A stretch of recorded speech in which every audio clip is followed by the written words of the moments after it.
the next activity is actually one of my favorite activities to do.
When I was writing this down too. I think we learned that in like grade 1 or 2, so it's okay if you've forgotten. Maybe write these down if you need to, and then I'll put the next page up.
हर बारी वही remind करवाती है चीज़ कि किस तरह उन्होंने ढाया अकाल तख्त साहब नूं।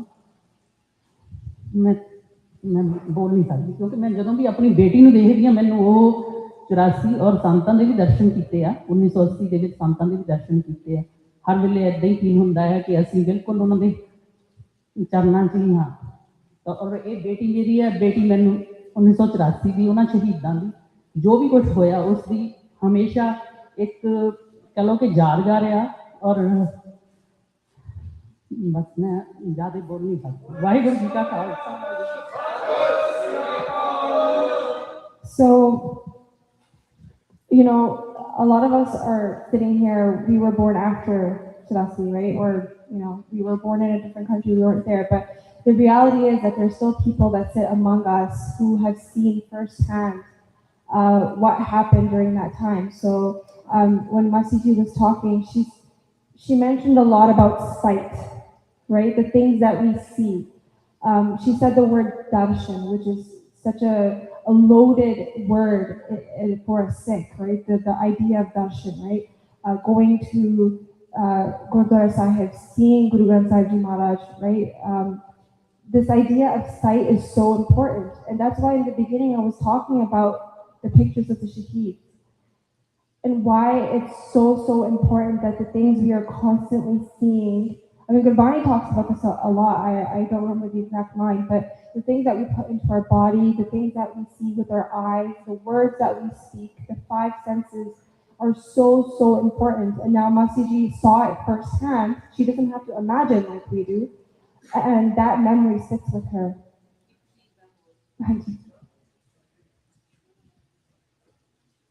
मैं अज तो 7-8 साल पहला भाई गजिंदर सिंह होना के भी दर्शन किए।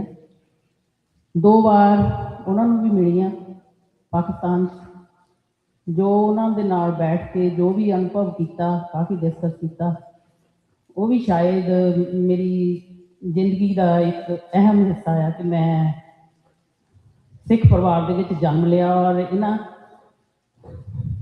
शहीदां दे असीं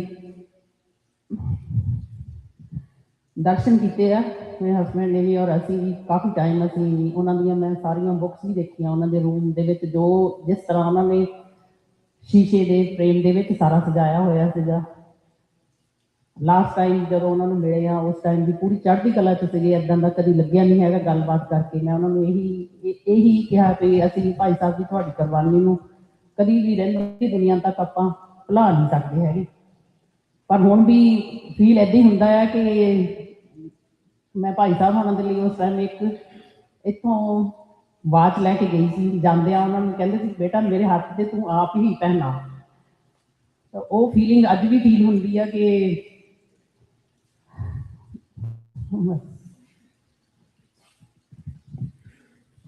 So yeah, so again, this idea of darshan and just to be in the presence of somebody so amazing is just so impactful, and it must be so lucky that she got to witness. All we have are pictures and stories and memories, but even those we need to hold on to them because with every generation they tend to get lost. Maybe one more person sitting over here was very excited. So I wrote mine on the Babur Singhs who, upon witnessing the Indian government's attack on Sri Akal Takht Sahib, chose to leave home and never return until the establishment of Khalistan. So for touch, I wrote, the feeling of my son's gaze I will never comb. For sight, the look of my daughter's face as I say goodbye. For sound, the sound of my dog barking I will never hear again. For taste, the taste of my mother's cooking I will never eat. And for smell, the smell of my home I will never return to. Thank you for sharing that. So, Singh took another angle here is everything that we take granted for granted, right? We sit in our beautiful homes. We always forget that we are here today thriving because of the Shahidiyan that these Singhs and Kaurs gave.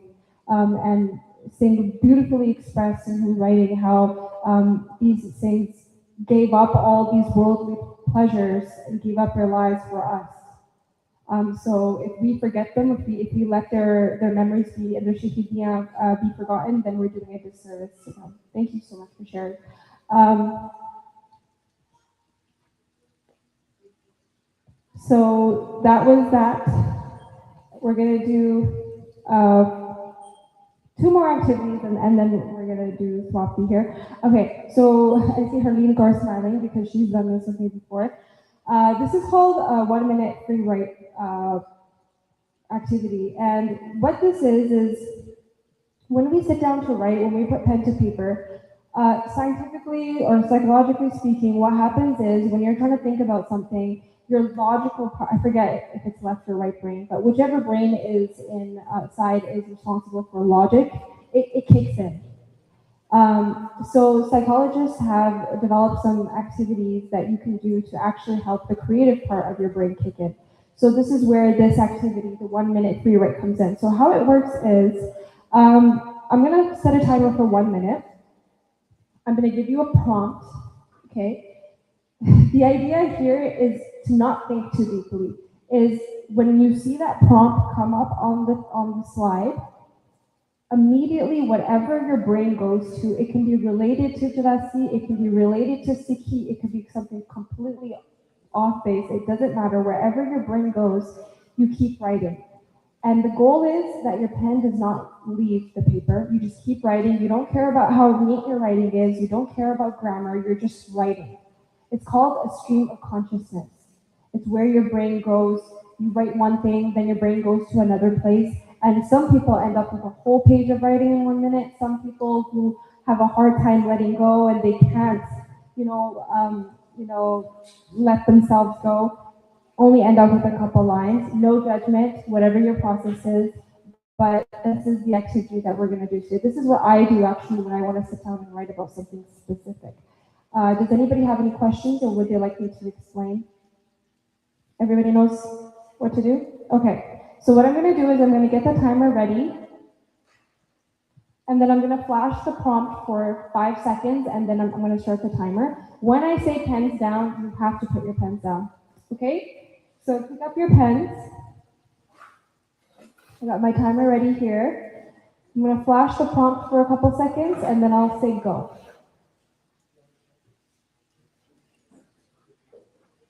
And, oh, can you see it? Okay, they tried to bury us, but they didn't know we were seeds. And start.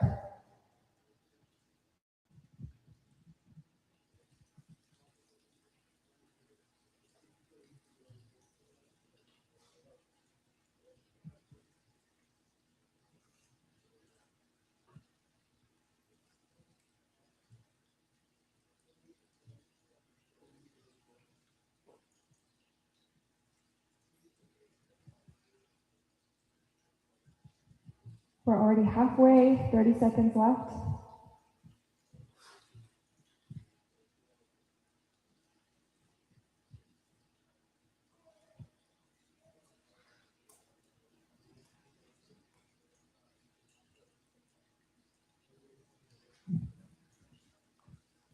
Last 10 seconds. Write as much as you can.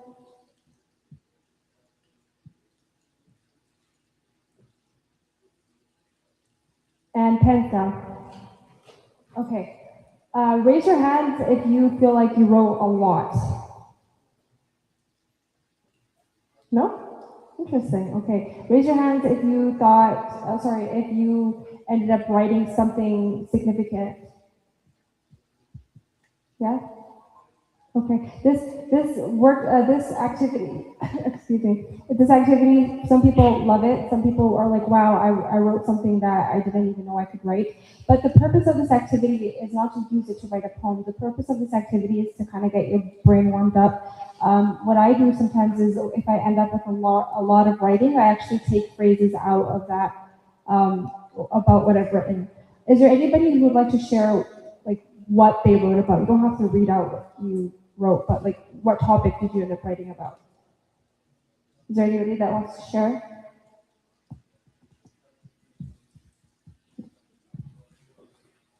how the seed will grow when the environment is right, and it will multiply. Wow, okay. That was very well said. Anybody else want to write about where their brain went when they saw that quote? Come on, one person.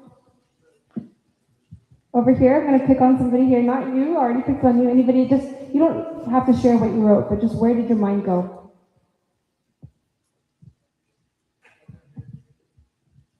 I guess for me, the word that stuck out was seed.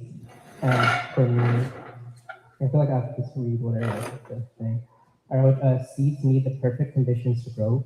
Without one element, they will not flourish. As such, we need to make the conditions perfect. But where? In our thoughts. By removing negative ones and watering then time ran out. Okay, so like watering the positive elements in your thoughts so that the seeds can have, or whatever the seeds you're planting have something to flourish with. It looks like two people really ran with the seed metaphor. Hanji? I have read this quote a lot of time, but ਜਦੋਂ ਵੀ ਮੈਂ seed ਦੀ ਸੋਚਦਾ ਪਰ seed ਨੂੰ grow ਕਿੱਥੇ ਕਰਨਾ ਮਿੱਟੀ ਦੇ ਵਿੱਚ ਪਰ ਜਿਹੜੀ ਸਿੱਖਾਂ ਦੀ ਮਿੱਟੀ ਹੈਗੀ ਉਹ ਆਨੰਦਪੁਰ ਸਾਹਿਬ ਦੀ ਮਿੱਟੀ ਹੈ ਤੇ ਸਾਨੂੰ ਜਿਹੜੀ ਤਾਲੀਮ ਮਿਲੀ ਹੈ ਜਿਹੜੀ ਸਿੱਖਿਆ ਮਿਲੀ ਹੈ ਅਸੀਂ ਜਿੰਨੀ ਵੀ ਅੱਜ ਤੱਕ ਦਿੱਤੀ ਹੈ ਉਹ ਆਨੰਦਪੁਰ ਸਾਹਿਬ ਤੋਂ ਹੀ ਸ਼ੁਰੂ ਹੋਈ ਹੈ ਜਿੱਥੋਂ ਖਾਲਸੇ ਦਾ ਜਨਮ ਹੋਇਆ ਤੇ ਜਿੰਨੇ ਵੀ ਸੀਡ ਅਸੀਂ ਇੱਥੇ ਗਰੋ ਹੋਇਆ ਅਸੀਂ ਸਾਰੇ ਆਨੰਦਪੁਰ ਦੀ ਧਰਤੀ ਤੋਂ ਹੀ ਗਰੋ ਹੋਏ ਹਾਂ ਤੇ ਮੈਨੂੰ ਜਦੋਂ ਵੀ ਇਹ ਸੀਡ ਅੱਖਾਂ ਆਉਂਦਾ ਮੈਨੂੰ ਮਿੱਟੀ ਦਾ ਜ਼ਿਆਦਾ ਹੁੰਦਾ ਕਿ ਅਸੀਂ ਮਿੱਟੀ ਦਾ ਦੇਖੀਏ ਤਾਂ ਅਸੀਂ ਕਿੱਥੇ ਉੱਗਣਾ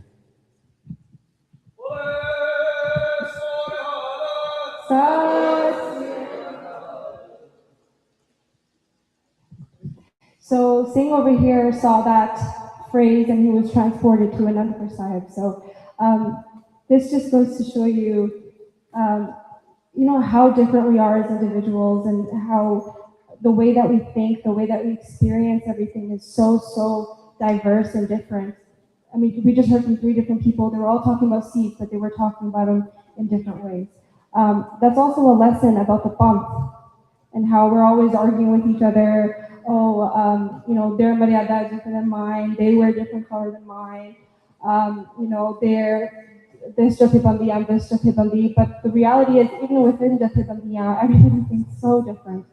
Nobody's going to think the exact same way. So if this activity teaches you anything, it's the fact that everybody looks at the world in such a different way, and you can't look at the world in the same way that another person looks at. But I'm going to repeat something that Brother Singh always says, and that's, we have different views, right? We can, one person thinks that we need Khalistan. One person thinks that we don't need Khalistan, that we just need more political power in India. Regardless of what your views are, if we can come to the same conclusion, and that conclusion being that our people are not free, then we can get together and make something work. We need to find the common ground, the common ideas, rather than fighting over where we stand on different pages. So the last thing I want to do today, just want to wrap this up, it's called a community poem, okay? So we don't have a lot of time for this. I do want to wrap up and give Brother Singh some time. You're going to work within your tables, okay? And what's going to happen is one brave person is going to start. And the reason we did all these activities today is to give you guys places to pull words and phrases from. Okay, we did the census poem, right? We did the words. We did this free write activity. One person is going to start the poem, and we're going to go either clockwise or counterclockwise, and everybody is going to add a line. Okay, it's called a community poem. Does that make sense? Yeah? First of all, within your groups, have one brave volunteer decide to go first. If you can't figure it out, let me know. I'll just choose somebody randomly. Do you want to join a group? Savalak, okay.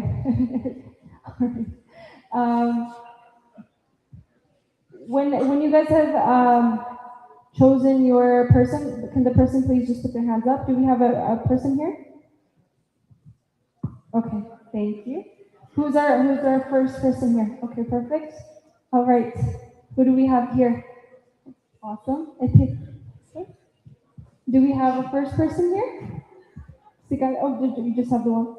All right, what about here? Awesome. Okay, so it doesn't have to be a specific direction, just choose the direction.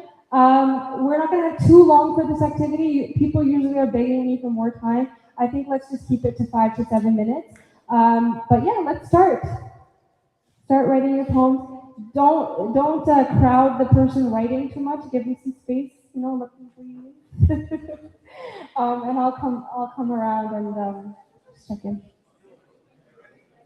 And the cool thing about being the first person is you kind of get to decide the topic, kind of. But it can always go any way with whatever you write.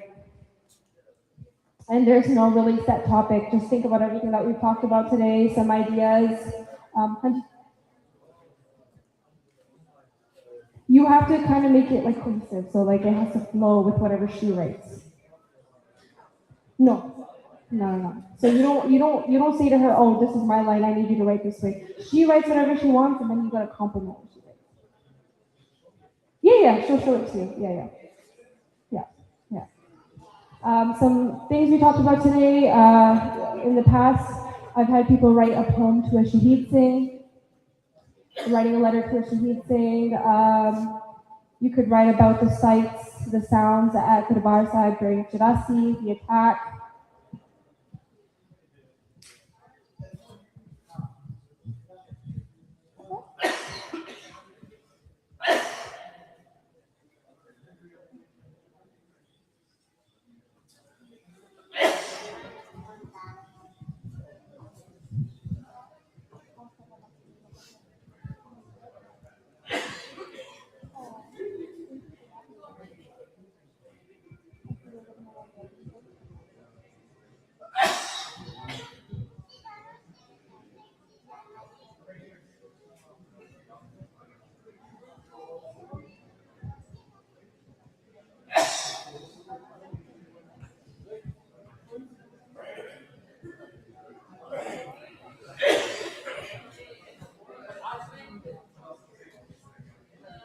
And don't pressure the person that's writing before you to write about something specific just because you have a line. This is supposed to be a little bit of a challenge. Whatever somebody is writing is their own personal kind of like thing. You can't pressure them to write about something different. How are we doing here? Good. Did you feel pressured at all? I feel like she's pressured. Oh wow, you guys are already on the third person? And the person at the end actually plays a very important role because we want to kind of find a way to like end it off. So it was scary to be the first person, but the last person actually has a more difficult role. But you got it.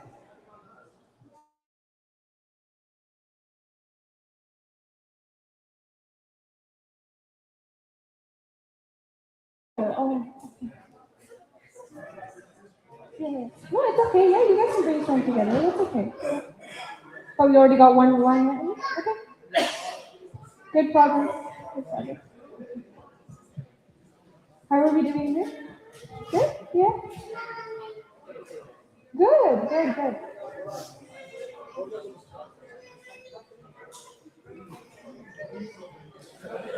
How's it going here? What line are we at? First, that's okay.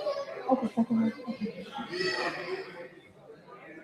So community poem just means you're writing as a community. Yeah, it doesn't have to be about community. It can be. It can be about some of it, but literally anything we've talked about today. But the person who goes first gets to decide that, right? Yeah. Okay, guys. I know it can get really exciting, but we're gonna try to wrap it up here. So let's give a couple more minutes, and then we're gonna have to end today.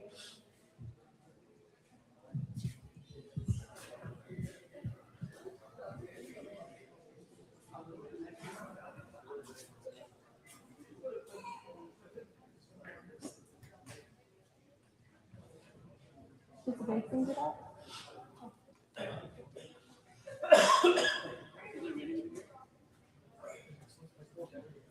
Yeah.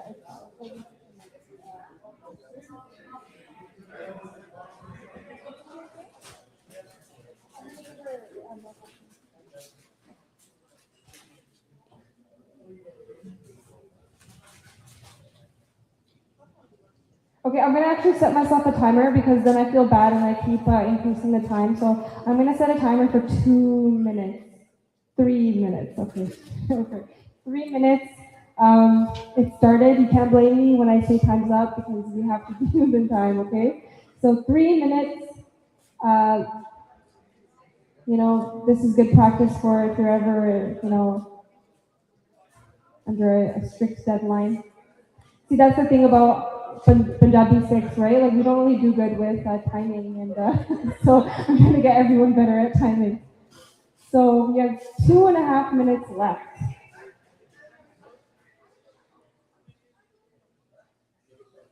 I'm loving the joy here. What's going on?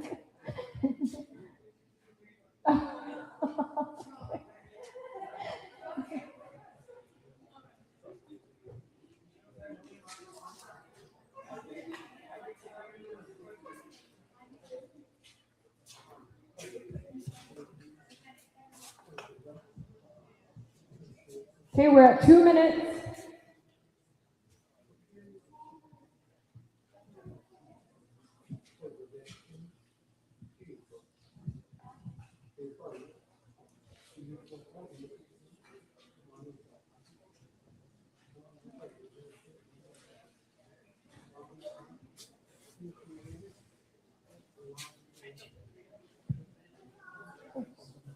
Oh.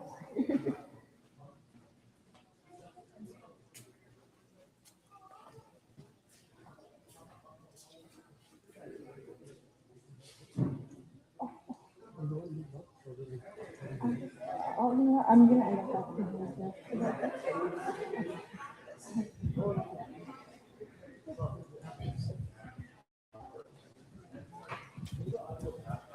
Okay, time update.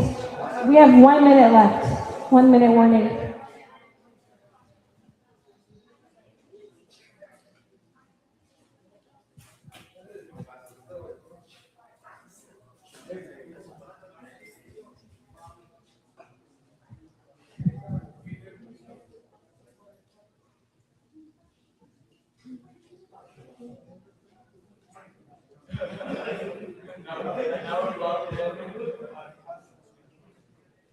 All right, 30-second warning. So I would actually advise whoever is currently writing to just try to finish off the poem. I'm sorry if you didn't get a chance to write, but we have 30 seconds. So whoever's writing currently, try to finish off the poem.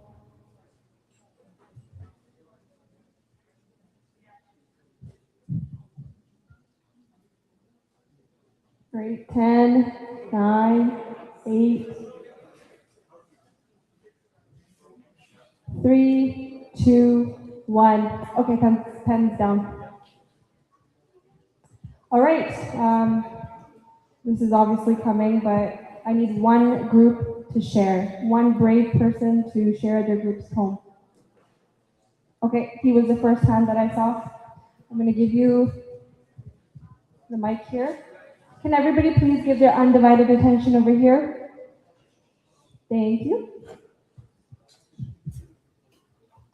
Little did I know what awaited on the surface, not until the first drop of blood that seeped down to me. It was dark, horrid, and bleak until I broke through the surface. I now understand that Sangharsh is my purpose. They didn't think that this seed would flourish. Balai Sonhas. Thank you so much. Yeah, so for those of you who came in here being like poetry, you guys are all writers. That was amazing. Actually, I could see that in a song. Had a good rhythm, a good beat to it. So we have writers, poets, rappers, whatever you want to be. It's all poetry. So thank you so much. You guys were so. You guys participated, even though I had to force you to participate sometimes. But hey, look, it was a wonderful workshop. Thank you so much. I just want to end off today. This is a QR code to my link tree. If you guys ever, like all my social media, all my contact information is on there. If you ever want to reach out to me, all my books are there. Yeah, follow me on social media. And then the last thing I want to talk about today is I'm actually doing like a proper book reading, book signing event next week, the 21st. It's at the Indigo in Brampton. I think it's just nearby here. Feel free to come, bring your family. It's going to be kind of like a short event, just 2 hours. If you are planning to come, please do RSVP. There's a QR code at the bottom. And then with that, I just wanted to say if anything that I said today was offensive or hurt anybody, please forgive me. Puchak maaf karna. Waheguru Ji Ka Khalsa, Waheguru Ji Ki Fateh.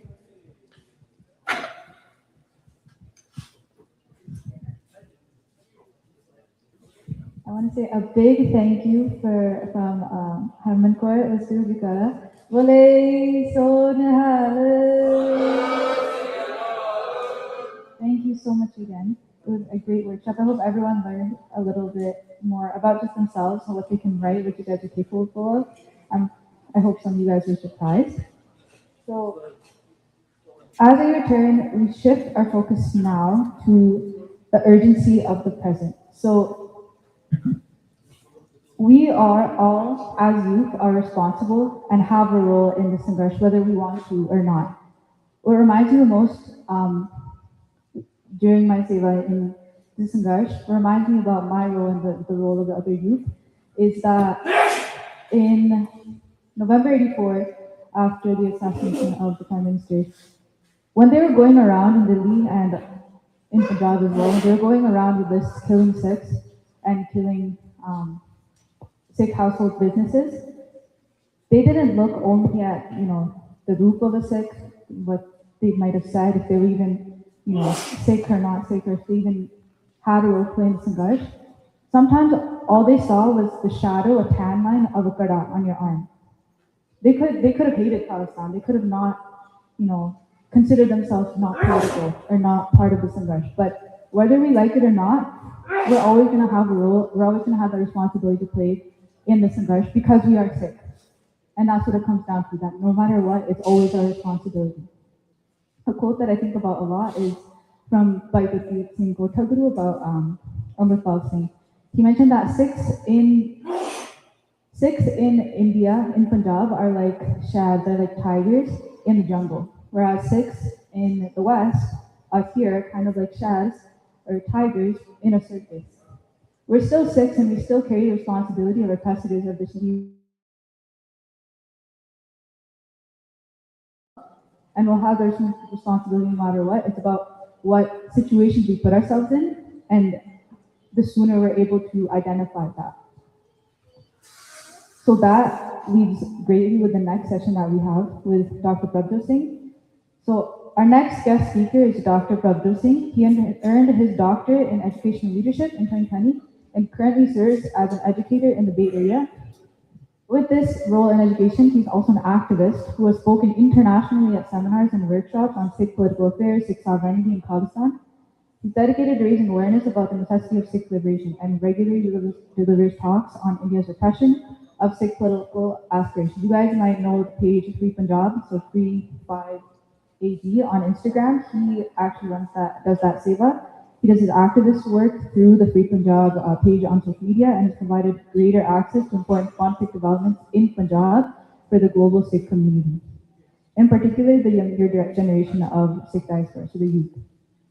So without further ado, I'd like to welcome Dr. Prabhdev Singh and give him the floor. Waheguru Ji Ka Khalsa, Waheguru Ji Ki Fateh.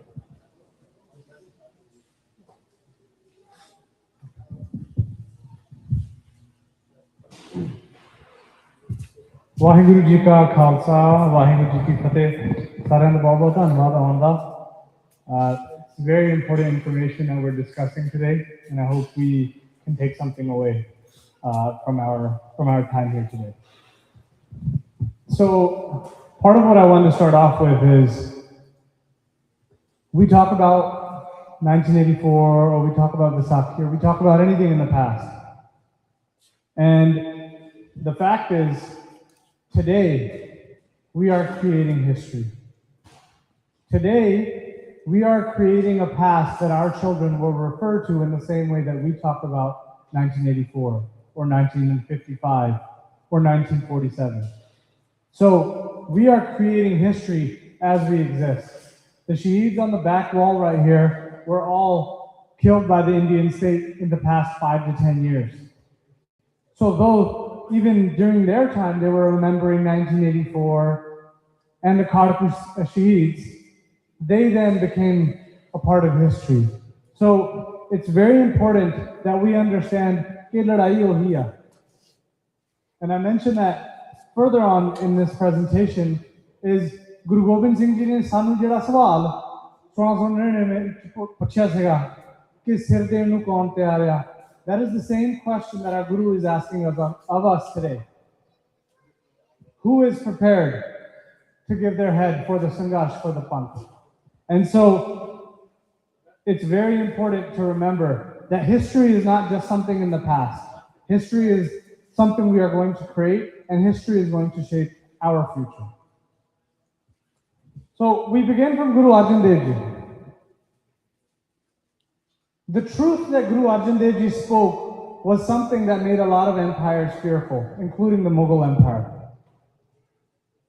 Sri Harmandir Sahib Ji and Aaj Sri Guru Granth Sahib Ji, they strengthened Sikh sovereignty.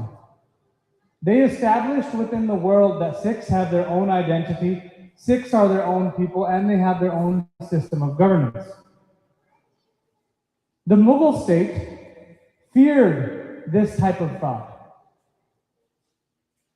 They didn't fear Guru Arjan Dev Ji being a guru. उन्होंने ये नहीं फिक्र सीगा कि गुरु कौन है. उन्होंने ये फिक्र सीगा कि साडे नाल दे नाल साडे पैरेलल विच कोई एक पावर स्ट्रक्चर खड़ा कर रहा. And so that fear forced them to make the decision that either we can exist or Guru Arjan Dev Ji can exist, but both cannot coexist. And from Guru Arjan Dev Ji onwards, Shahidi became the foundation of our resistance. Shaheed Singha Singhaniyan di assi jadon gall karde ha, eh ladi Guru Arjan Dev Ji to shuru hoyi hai. And this became an important aspect of how we move forward. This is something that we pray for in our Ardas, ki sanu Shahidi baksho. We don't view Shahidi as death. We view it as an honor. This is why we say attain Shahidi. Attain jehda lafz we use to say hasil kita, something that you have to earn. So when we say attain Shahidi, it's not just saying we are dying a death. It is saying that we have earned something. It is a blessing. So when we view Shahidi that way, then we carry forward the legacy. And I'm not going to go into all of these examples, but you can just see.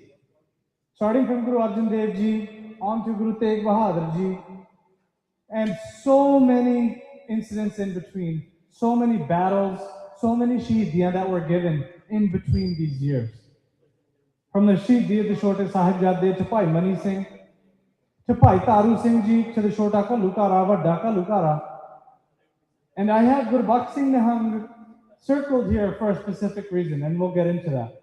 But moving forward, 1915, 1923, 1984, 2024, Deep Sidhu, 2025, with all of these other Singh Singhania that are targets of the Indian state, that are being eliminated as we speak, that are even in plans to eliminate in the future.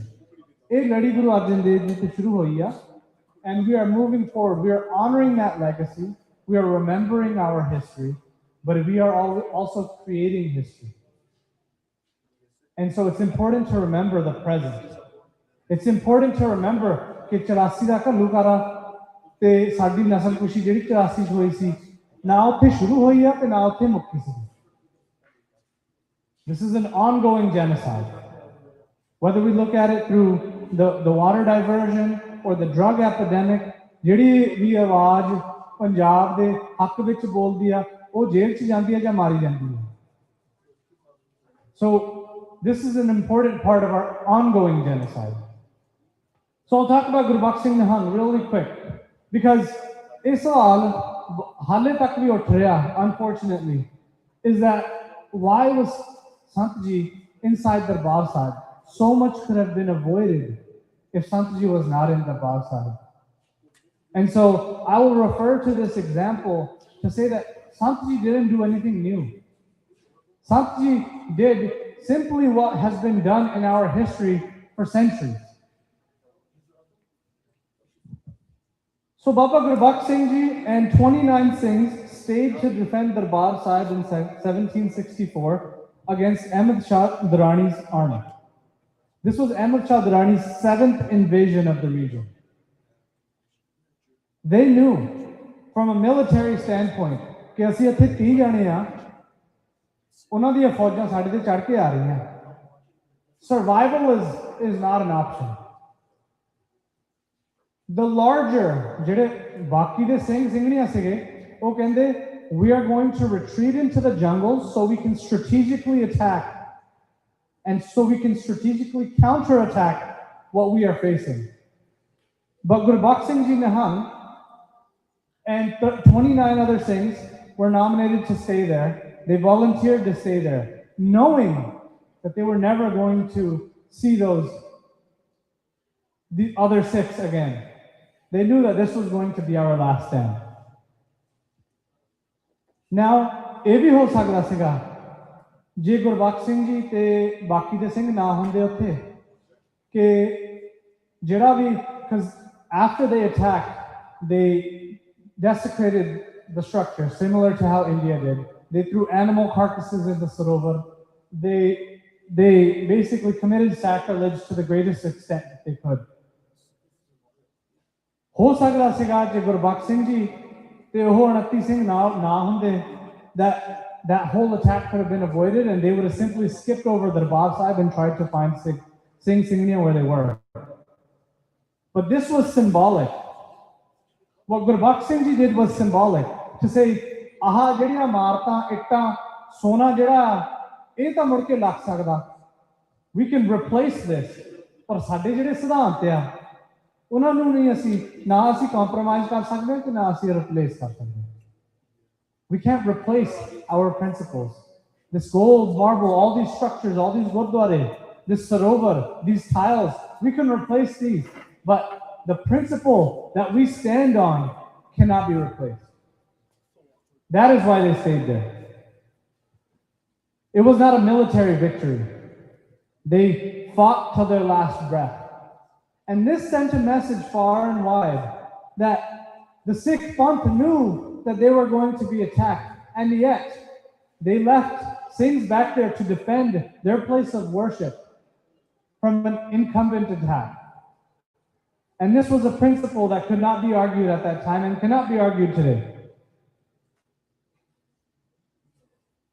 So let's draw the parallel to Sant Ji. Sant Ji took the same stand that me and a handful of Singh Singhania and Bachche are going to defend Darbar Sahib against the incumbent attack of the Indian state.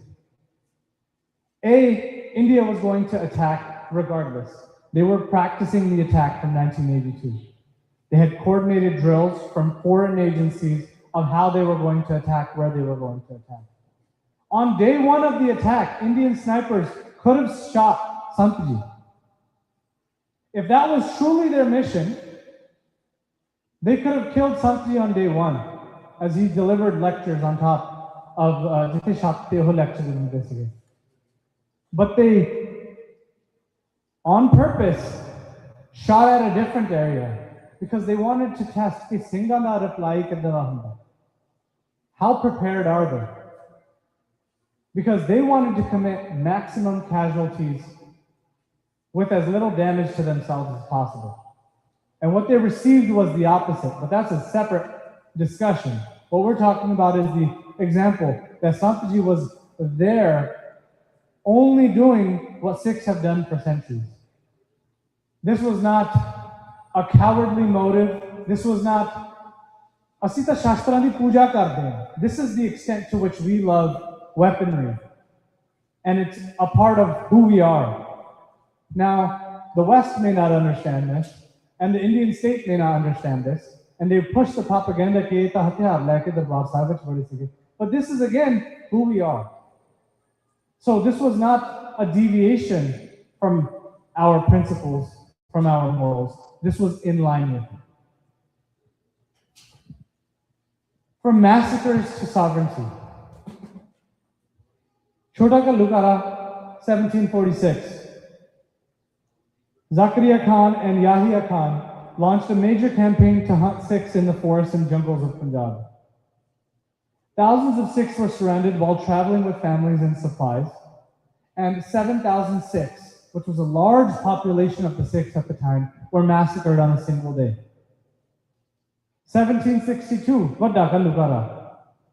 A battle takes place on February 5th, 1762. Tens of thousands of Sikhs were killed in a single day. Sikhs chose to fight while protecting civilians rather than abandon them. The Sikhs on horseback, the Singhs on horseback could have escaped and planned differently, but they stayed and they fought, and tens of thousands were massacred in a single day. And they were attacked again because of the same conclusions that they had drawn during Guru Arjan Dev Ji's time. कि ये तां साडे नाल दी नाल एक parallel power structure खड़ा कर रहा है. This is the same exact reason Gurdev Singh Ji Konke, Jathedar Konke, was killed by the Indian state. Because people started going to him with their issues, saying, our daughter was kidnapped, or money was stolen from us, or our house was torn down. Can you help us? And Jathedar Konke would do what he could to assist them.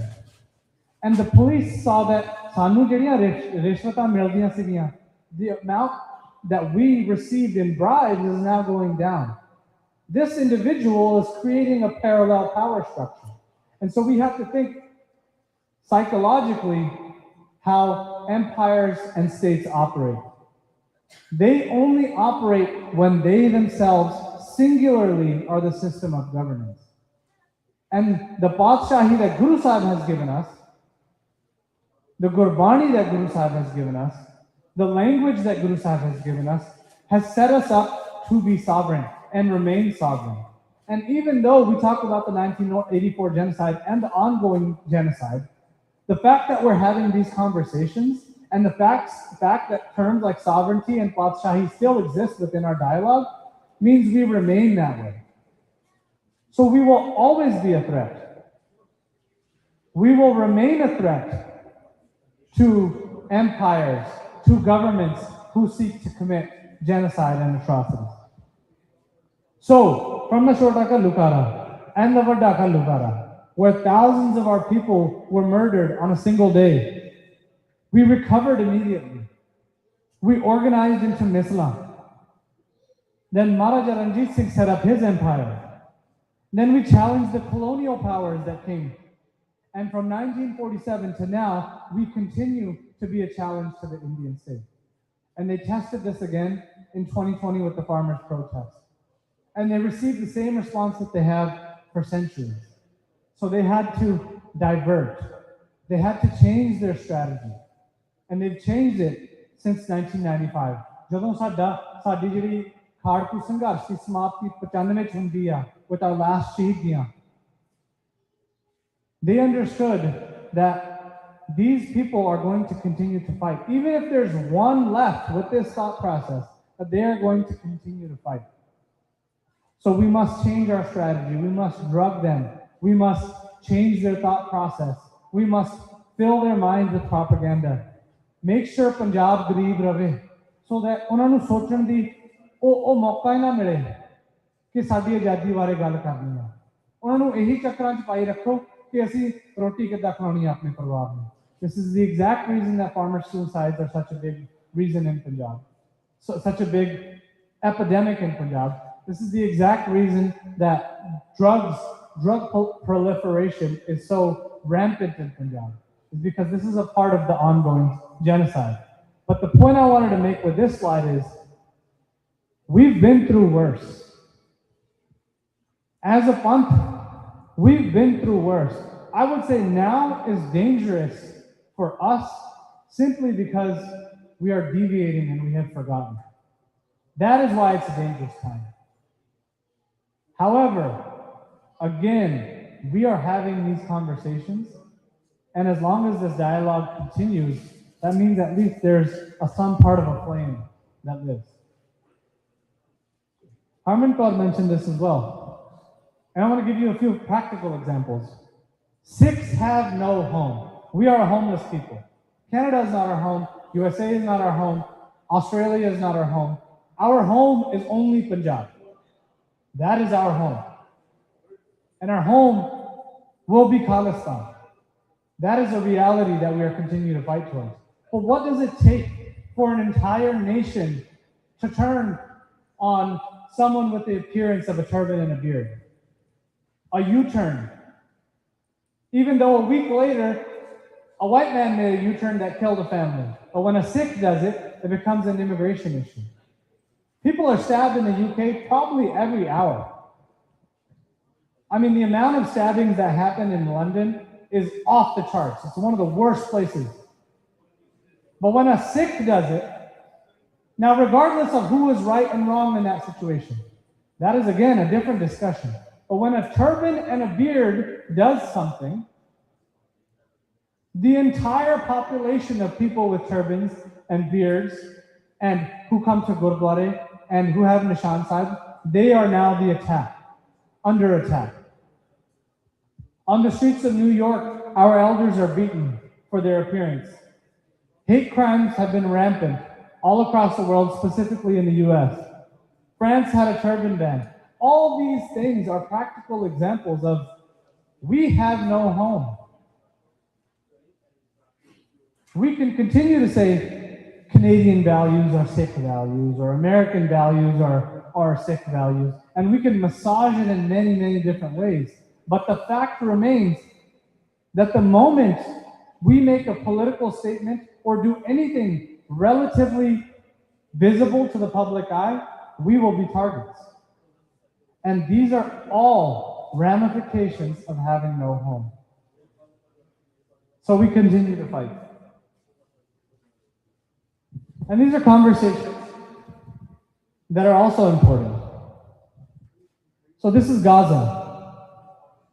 Now, I mean, Israel has battered Gaza to the point where the whole strip, more or less, is broken.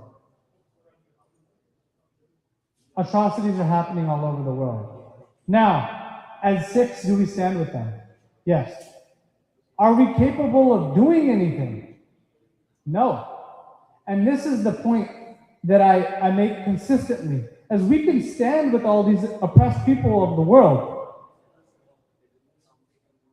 that is in alignment with our principle of Sarvat Pala.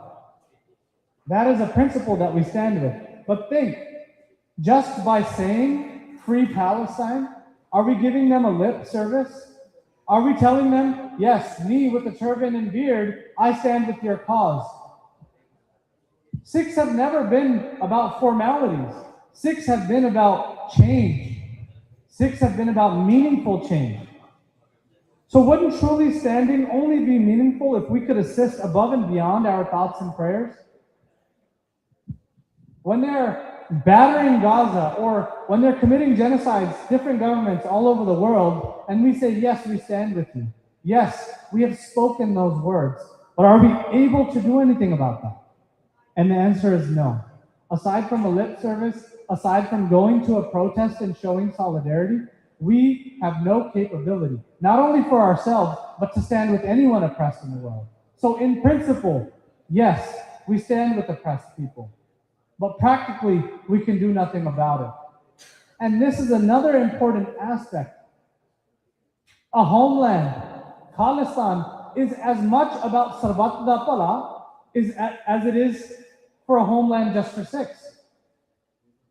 This is about Sarvat Pala for the world. A place where we can make political decisions to safeguard ourselves and potentially safeguard the rights of others around the world. In California, we just now got permission to wear 10-inch kirpana into government buildings. Now, in 2026, a right that is fundamental with us, we have to justify to a foreign government. Imagine for yourself if we had a strong homeland. the diplomats that we can send to the United States, the trade that we can leverage, the amount of tools that would be at our disposal to make these kind of decisions. So we wouldn't say, "Hey, ji sanu kirpan pa ke jaan diyo." So ਅਸੀਂ ਇਹ ਹੱਕ ਨਾਲ ਕਹਿ ਸਕਦੇ ਹਾਂ ਕਿ ਇਹ ਸਾਡਾ right ਹੈ. And if you have a concern with it, speak with the Khalistani government. They will negotiate on our behalf. We are homeless in Punjab, and we are homeless out here. You may have a residence, you may have a business, you may have a car, but none of it is truly yours. And that is an important aspect that we need to instill in his mind. ਜਿਹੜੇ ਡਰਦੇ ਆ ਚੁੱਪ ਰਹੋ, ਕੋਈ ਗੱਲ ਨਹੀਂ ਹੈਗੀ. In our history, there have always been the segment of the population that is okay on the sidelines.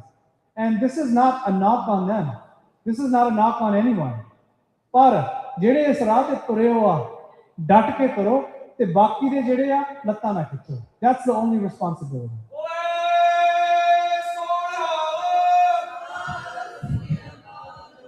That is our responsibility as a punk. Because to guilt trip someone into caring about something, to say, "Tusi ji khali nahi aunde aise ਇੱਥੇ ਅਸੀਂ talk ਕਰ ਰਹੇ ਹਾਂ Toronto ਚ ਕਿੰਨੇ ਸਿੱਖ ਆ ਜੇ ਅਸੀਂ ਘਰੇ ਜਾ ਕੇ ਕਹੀਏ ਤੁਸੀਂ ਆਏ ਨਹੀਂ ਕੱਲ ਨਹੀਂ ਆਉਂਦੇ ਤੁਸੀਂ ਕੋਈ ਗੱਲ ਨਹੀਂ ਹੈਗੀ ਖਾਲਸਾ ਸਵਾ ਲੱਖ ਆ ਭਾਵੇਂ ਇੱਕ ਸਿੰਘ ਰਹਿ ਗਿਆ ਇੱਕ ਸਿੰਘਣੀ ਰਹਿ ਗਈ ਖਾਲਸਾ ਪੰਥ ਹਾਲੇ ਜਿਉਂਦਾ ਆ and that is the message that we need to continue to push forward. The next thing, and I'm sure this is not as prevalent of a problem as it is in Toronto, but it's still important to talk about. Briefly, what Sikhs have provided to India. Sacrificing for the Indian independence, ruining our own dharti to feed India, defending India even to this day at its borders. Our young men and women are the ones on the front lines dying for the Indian state. Seva, our aspect of Sarvatra Pala. Anytime there's a natural disaster, it's Sikhs on the front line. Economic and national contributions, our agriculture industry, trade, sports, education, entrepreneurship, they drive India's economy. Our artists, they put India on a platform. The National Defense Fund, and this was something that I was very surprised to learn about, that in 1965, the Indian government actually implored the people to donate because China was going to take India's territory, and to fund the defense of that, they needed to gather money. And guess who was at the front lines again, donating their ancestral gane, their sona, and whatever they could, organizing drives at Gurdwara. Organizing drives at Gurdwara to defend the nation or to give our belongings to the nation who would then attack us and commit a genocide on us and continues to continue a genocide on us. So the term Kirtakan, it comes in Vani as well. That doesn't even begin to cover the Indian state. But that is no matter because the Sikh philosophy continues to march forward. Despite those contributions, you can go down the list.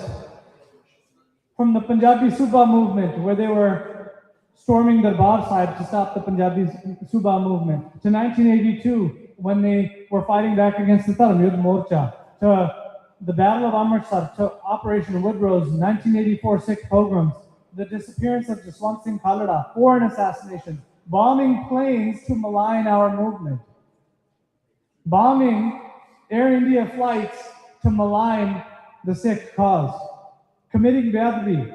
The drug epidemic in Punjab is not natural. Punjab is not natural to the opioids that are being distributed there. Those opioids don't grow there. They are brought in, and they are brought in through Indian government networks and Indian government protected networks. So these drug dealers and these people that are proliferating drugs do not just exist on accident. They exist intentionally, and that is to drown the youth of Punjab. The Chandigarh dispute, or the territorial dispute, carving our land into three. During partition, we lost half, and then to India, we lost another 2/3. So Punjab is less than a sixth of what it was not even 100 years ago, 80 years ago. Our water is being diverted. I mean, these are all things of our political prisoners have been sitting in Indian prisons. They have been in prisons longer than they have been out of prisons. So think about that for a second. If they went in at 20 and they're 55 today, they have been in prison almost twice as long than they have been out of prison. This is the reality that our people continue to live in today. So, jinne marji tusi tarange phad lo. If you make any statement in India, all Sikhs will be a target, as they have been before. Sikhs are a tool to be used by India for their industry, for their food, for their soldiers, for their support, for the attention, the positive attention that they bring to India. But other than that, we have no place. We are tools to be utilized. So long as Sikhs protect India, serve it, and keep their heads down and bow down, there's no problem. But then you have to understand that there's a risk of death. Is that who we are? Is it a people that live on their knees? Or is it a people who have, like Santji did in 1984 in front of Akal Takht Sahib, stood in front of a tank that was shooting at him with a machine gun? Is that who we are? Or is it a people who live on their knees? You can do this all you want. You can carry the Indian flag, you can wave it, you can say Jai Hind, you can do whatever you want. But at the end of the day, this is going to be your outcome. And our artists act like if they were in Delhi in 1984, they wouldn't have had a tire around their necks either. Anybody saying anything pro-India as a Sikh, you act like if you were in all of those other, it's not just Delhi 1984, all over India, 200 plus Gurdwara. There are still stories in Haryana and south of India where Sikhs were attacked and killed. And some of the people continue to live in the same villages of the people that they killed. These stories still exist today. So you can wave that flag all you want. The tires are going to come around your neck as well. During the farmers' protest, they branded a Sikh with the term Attawadi on his back. They took a hot iron and they branded Attawadi on his back, and he was in police custody. This is what the Indian state will continue to think about you.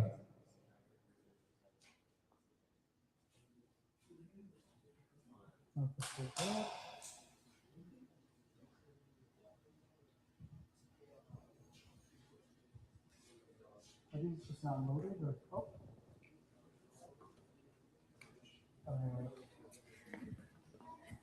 No, you're okay.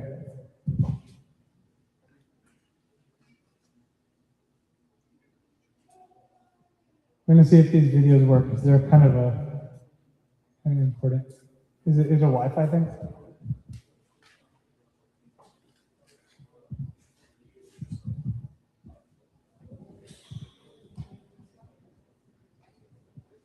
We're gonna see if we can play some of these. Oh, is the Wi-Fi not working? I'll see if my 5G can work. So this is Jaswant Singh Ji Khalda. He's talking about, and we can just put his picture up.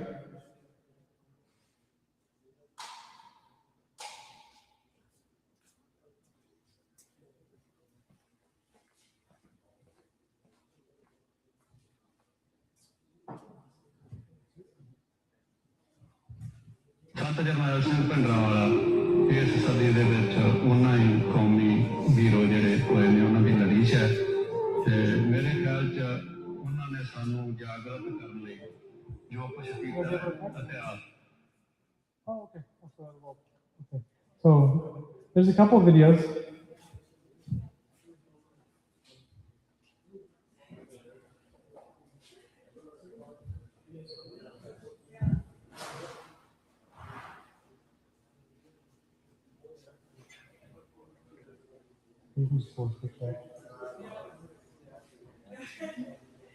I can just leave it on the presentation and it should go back. Yeah. We're going to see if we can get this working. No, you're okay.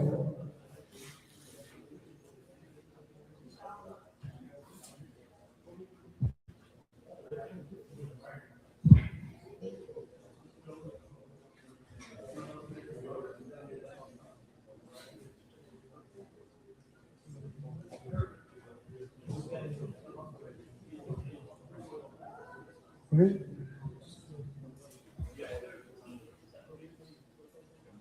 So I'll continue the discussion as this loads in the background. In this next clip, hopefully we can get it to work. Jaswant Singh Ji Khalida talks about the concept of Gulami and Azadi. And up until, these terms were thrown around, obviously. During the Punjabi Suba movement of 1955, where all the other states were organized on the basis of language, Punjab again had to fight to establish a state within India. So we knew, basically from the first few years of Indian existence, what our status was going to be in India. And yet we continued to give, and we continued to give. And so what's important is we understand that despite what we give, how the Indian state will continue to view us. And Gulami and Azadi is not literal as it was before. It's not chains and then breaking free from chains. These are chains that have been placed. Is it working? Okay. I'm going to put the mic right here.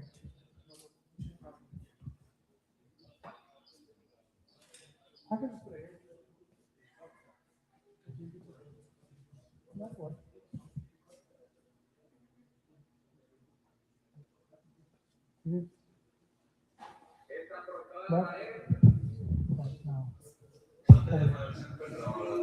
ਇਸ ਸਦੀ ਦੇ ਵਿੱਚ ਉਹਨਾਂ ਹੀ ਕੌਮੀ hero ਜਿਹੜੇ ਹੋਏ ਨੇ ਉਹਨਾਂ ਦੀ ਲੜੀਸ਼ ਹੈ ਤੇ ਮੇਰੇ ਖਿਆਲ 'ਚ ਉਹਨਾਂ ਨੇ ਸਾਨੂੰ ਜਾਗਰਤ ਕਰਨ ਲਈ ਜੋ ਕੁਝ ਕੀਤਾ ਹੈ ਇਤਿਹਾਸ ਦੇ ਵਿੱਚ ਉਹਨਾਂ ਦਾ ਨਾਮ ਇਸੇ ਤਰੀਕੇ ਦੇ ਨਾਲ ਜ਼ਰੂਰ ਲਿਆ ਜਾਊਗਾ ਕਿ ਜਿਹੜੀ ਕੌਮ ਆਪਣੇ ਫਲਸਫੇ ਨੂੰ ਭੁੱਲ ਚੁੱਕੀ ਸੀ, ਜਿਹੜੀ ਕੌਮ ਆਪਣੇ ਜੋ ਧਾਰਮਿਕ ਨਿਸ਼ਾਨਾ ਹੈ, ਸਮਾਜਿਕ ਨਿਸ਼ਾਨਾ ਹੈ, ਤੇ ਧਾਰਮਿਕ ਨਿਸ਼ਾਨਾ ਕੋਈ ਵੱਖਰਾ ਨਹੀਂ ਹੁੰਦਾ, ਸਮਾਜ ਸਿਰਜਣ ਦਾ ਨਿਸ਼ਾਨਾ ਹੈ, ਉਹਦੇ ਬਾਰੇ ਸਚੇਤ ਨਹੀਂ ਸੀ, ਉਹਨੂੰ ਸਚੇਤ ਕਰਨ ਲਈ ਆਪਣੀ ਪੂਰੀ ਵਾਹ ਲਾਈ।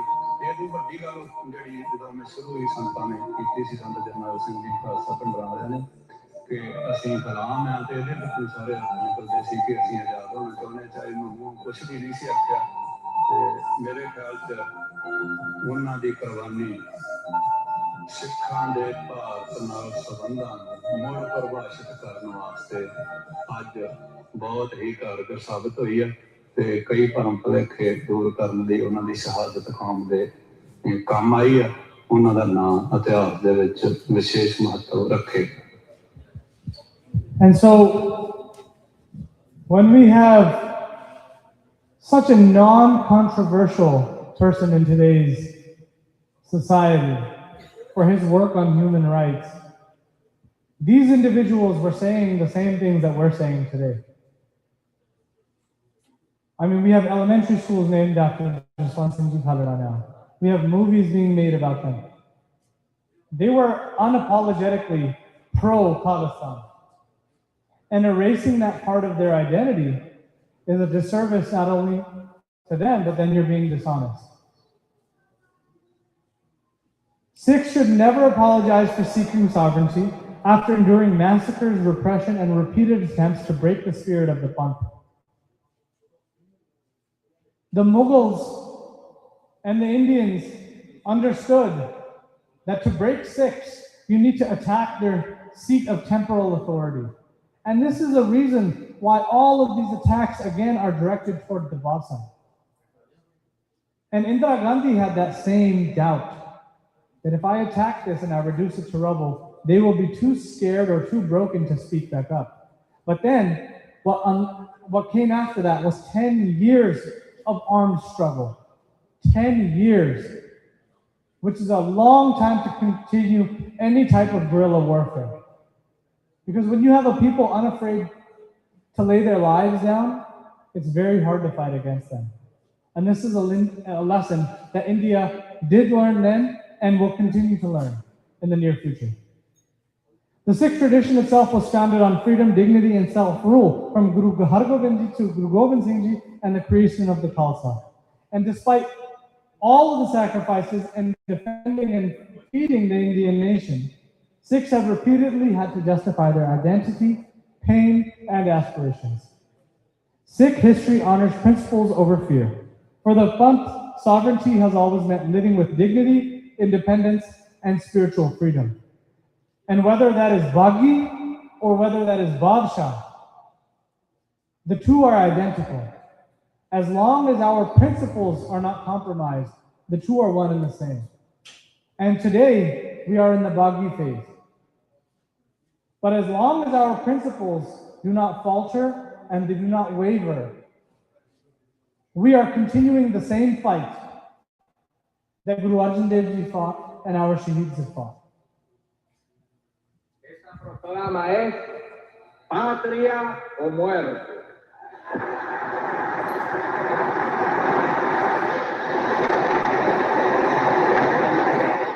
This is a Cuban activist, Che Guevara.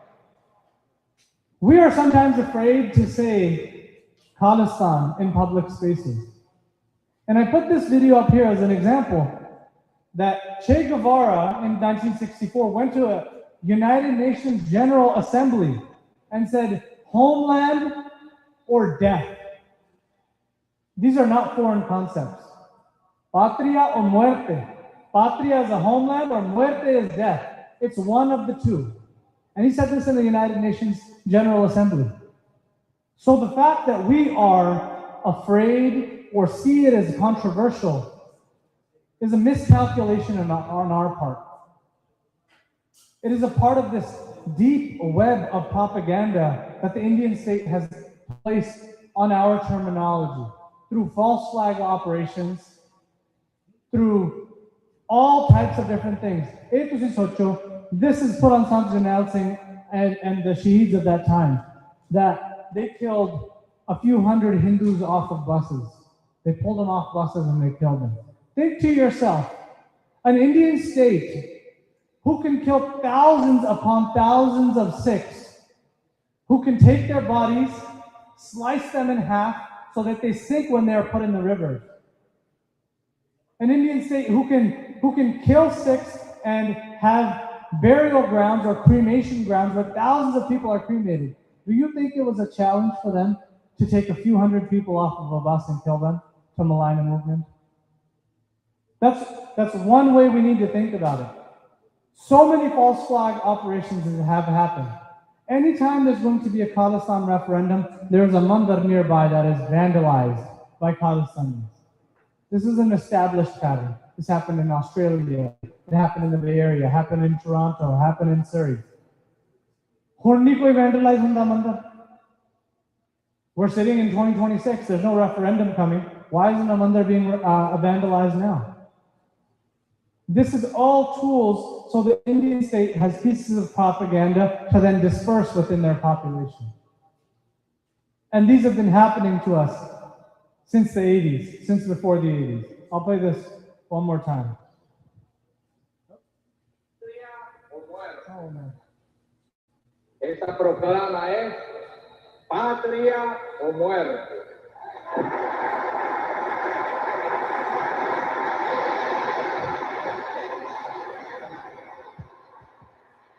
So we need to continue to be unapologetic, not just as Sikhs have been, but as revolutionaries all over the world have been.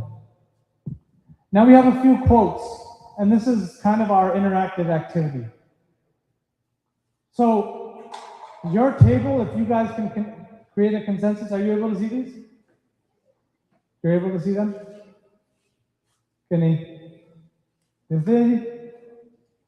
In your table, pick a quote,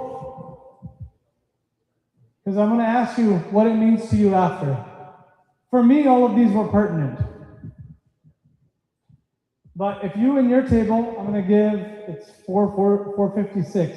So we're going to give 3 minutes, pick a quote at your table, and see what it means to you, and see, are you able to apply it to our Panthik situation, or our mindset, or the way that we move forward. 3 minutes. Any questions about what we're doing? Okay, we'll start it now.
Seconds.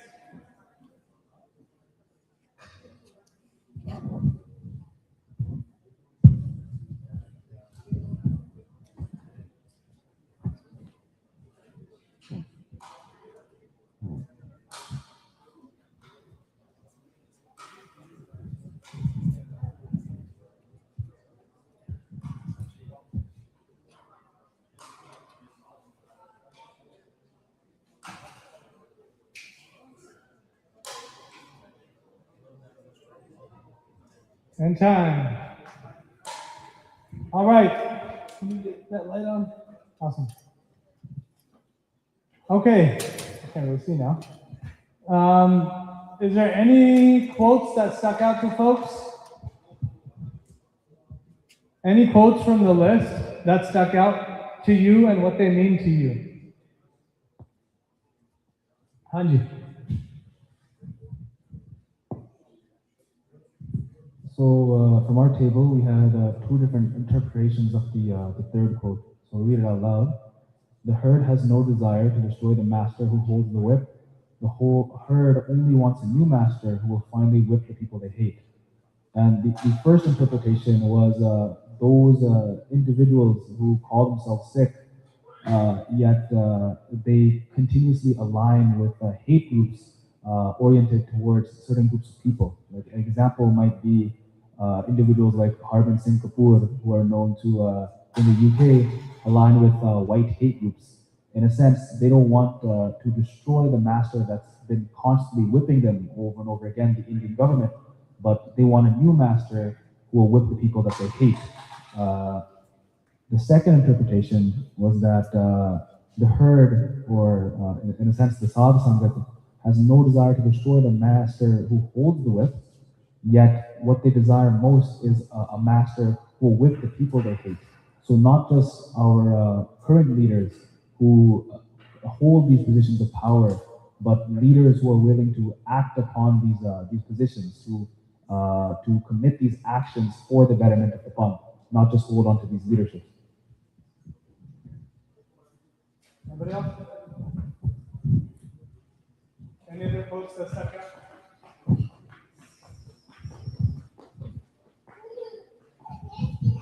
Huh?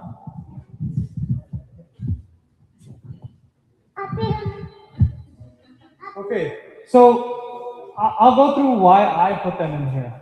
So peace does not come to the man who refuses to declare war. That's supposed to be war. Sorry, typo. War on what is destroying him. So peace will not come to the calm until we identify who is trying to destroy us. So long as we continue to avoid the real issues, so long as we continue to avoid that person who is vested in our elimination, until we declare war on them as a punt, we're going to be in the same situation. The next one. A good man without strength is only hoping evil has mercy. And this is why Guru Gobind Singh Ji and our gurus gave us Midi and Pidi. This is why they gave us Sant and Sipahi.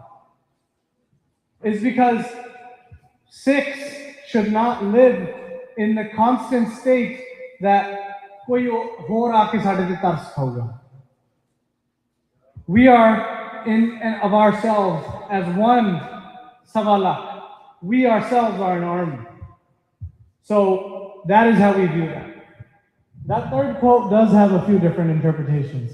But the way I saw it was why we can't have ekta. That's the way I viewed it. Is we have Panthic groups that exist who have more or less the same goal.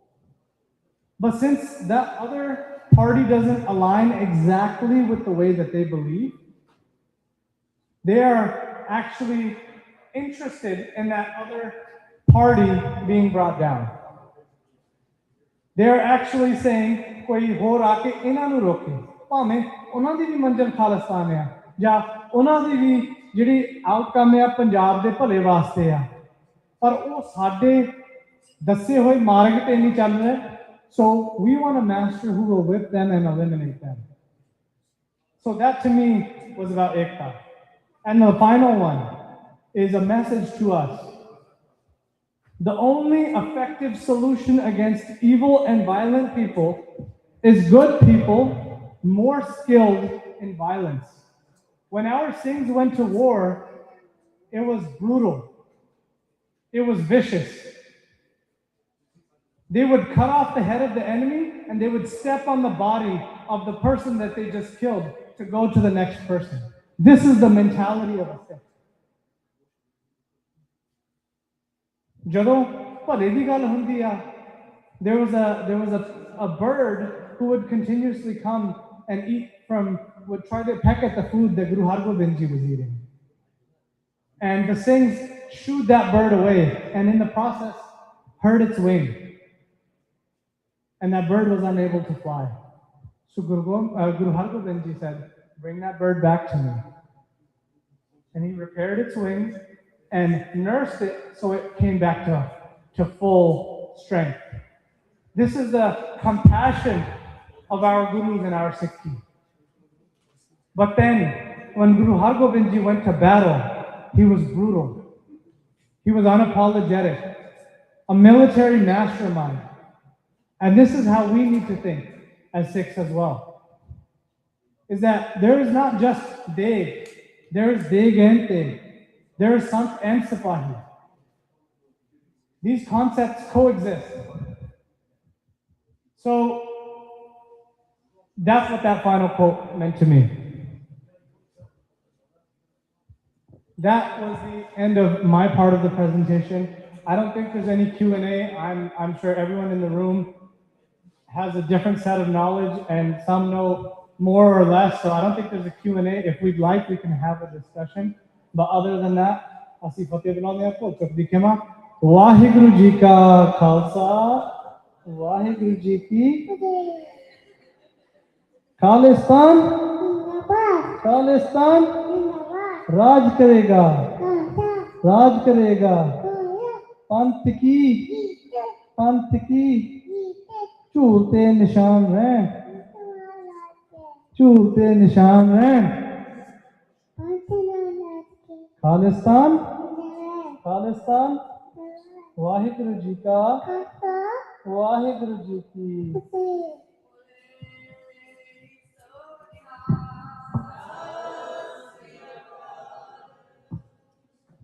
Thank you so much to Dr. Prabhdev Singh for that really impactful and informative talk. We really learned a lot, and it really tied in well on how like us as youth can identify and really understand like the urgency we have as youth, as the next generation holding on that in the Sangharsh. So thank you so much. Another Jagara. Bole so nihal. So we covered so much ground today. From the trauma of 1984, not only for my parents, but our own, to the creative resistance in our poetry and other art mediums as well, and the political urgency of the Khalistan Sangharsh. So we heard a lot today from Harman Kaur and Prabhdev Singh, and think about and try to remember any of like the things that stood out to you in either of these presentations, anything that you felt resonated with you, or some things that you might want to hear more about. Now is kind of the chance where you'll get to hear from the speakers themselves. You'll get to interact with them by asking them questions. So now we'll invite both of our speakers, Dr. Prabhdev Singh and Harman Kaur, on stage for a discussion. It'll only be like 30 minutes before we end, so that we can kind of gather our thoughts, try to think about what do you guys want to hear, how can you guys actually take away from today's experience. So we'll have this Q&A, and we'll put up a QR code. So with this QR code, you can go to a forum where you can actually submit your own fully anonymous questions. So anything that stood out to you, I really implore you to, at least through this, you can kind of identify more with the speakers. You can ask them a question yourself, or feel more personal when you're leaving. So I really implore you to submit a question through the QR code. We will start with some our own questions, and then we'll keep monitoring this code as questions come in.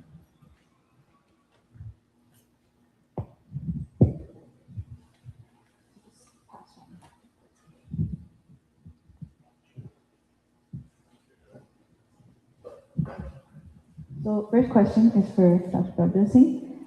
How can we seek an independent Punjab while at the same time placing faith in the Indian Constitution and participating in Indian elections? So how can we seek an independent Punjab while at the same time placing faith in the Indian Constitution and participating in Indian elections? How can we see Khalistan within that structure? There is no seeking sovereignty within a sovereign nation. There's no freedom from a nation who you acknowledge that you are a part of.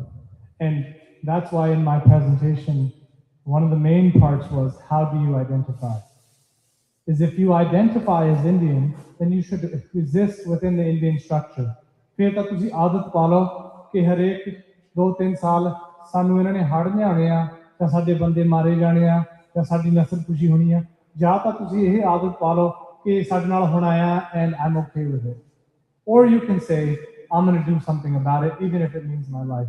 And this is the choice that our Khartoums made.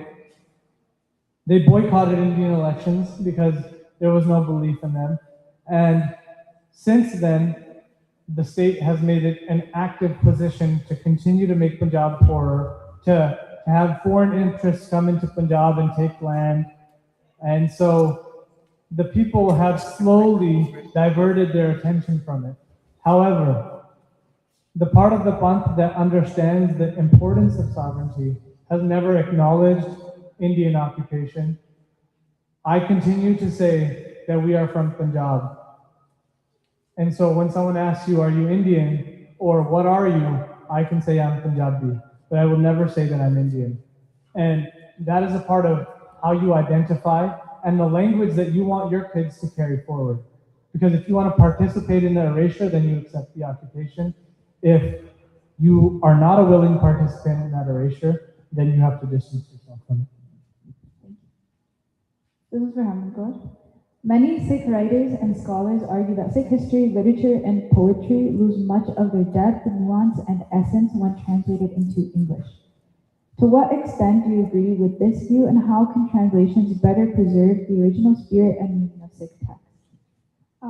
That's a great question. I mean, I constantly, whenever I present in like presentations, any translated work, I feel like it's my responsibility to state that anything that's translated loses its beauty.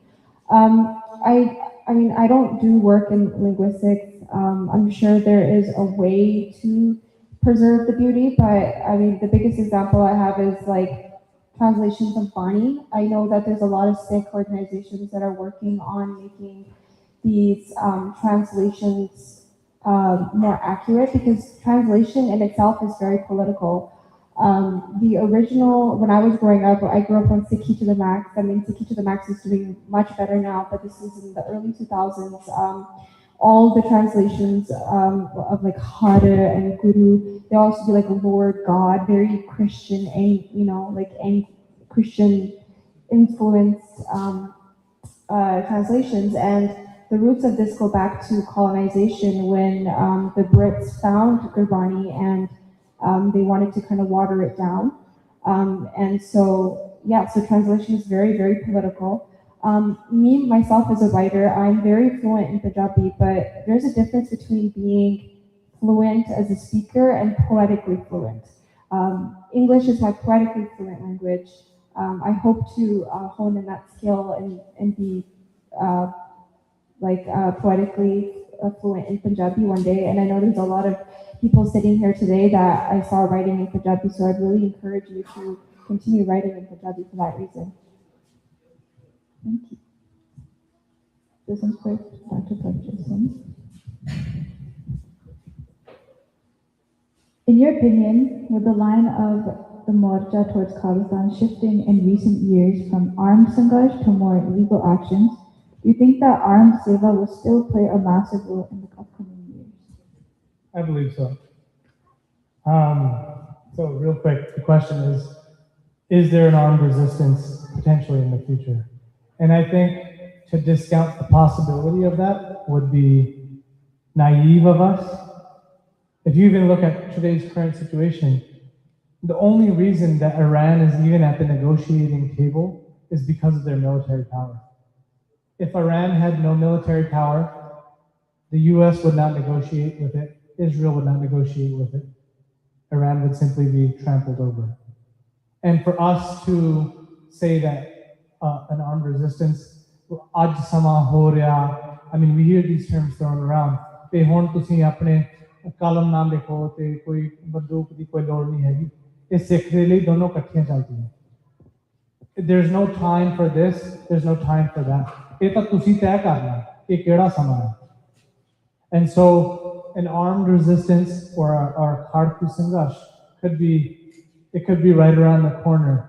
So I think we should not ever take it out of our collective consciousness. We may need to utilize this type of resistance to continue this Sangharsh. To follow up on that, in light of the recent shahadats of prominent Panthic figures such as Jatidar Harmeet Singh PhD, General Paramjit Singh Panjwal, Avtar Singh Khanda, Hardeep Singh Nijjar, and Jagrup Singh, how should the Panth understand it, and what lessons can be drawn from their lives and sacrifices? The Panth should understand it from the perspective of how fearful the state still is. There's someone in their 60s and 70s sitting in a foreign nation.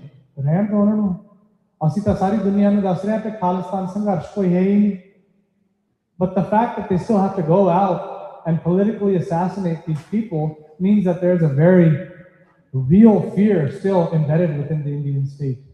So don't discount these talks or these conversations or what comes out of them or how you are motivated by them, because you may be the next person with your picture on that wall because of your activism, and that would be a great honor. So the message that we take from their assassinations is that India still has a very real fear.